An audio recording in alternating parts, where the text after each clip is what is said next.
আসসালামু আলাইকুম দর্শক, এটা একটা নন সোলার আইপিএস ছিল। তো আমি এমপিপিটির মাধ্যমে সোলার করে দিলাম। এটা হচ্ছে সোলারের তার, 10 RM তার, আউটপুট 10 RM তার। এখন আমরা দেখব কত ওয়াট সোলার থেকে আসতেছে।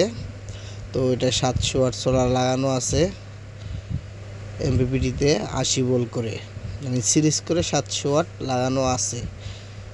এখন চার্জ হইতেছে, চার্জ হলে আর কি বাতিগুলো জ্বলবে। 26.1 আছে ব্যাটারি, 66 ভোল্ট আছে হলো আপনার সোলারের।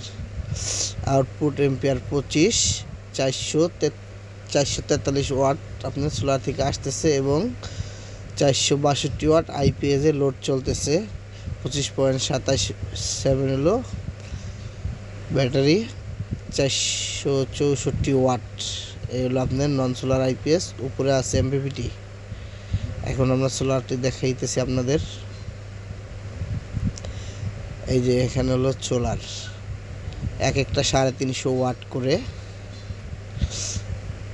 তো একটু আগে আর কি ওয়াশ করছে, তারপর ওই যে ময়লা আছে, তো এটা ভালোভাবে ওয়াশ করলে পুরোপুরি 700 ওয়াট সোলারে 600 ওয়াট ফুল লোড পাওয়া যাবে। পুরোপুরি 700 ওয়াট সোলার থেকে 600 ওয়াট লোড পাওয়া যাবে। আমরা 600 ওয়াটই আগে পরে পাইছি। এটা হলো তার, এই যে এখান দিয়া বিল্ডিংয়ের নিচে গেছে, চলে গেছে। এই যে হলো আমার আইপিএস এবং উপরে এমপিপিটি। এটা করে দিলাম,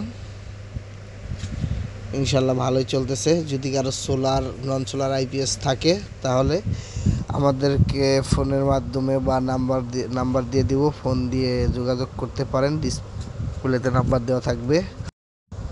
চ্যানেলটা সবাই সাবস্ক্রাইব করে দিবেন এবং শেয়ার করে দিবেন।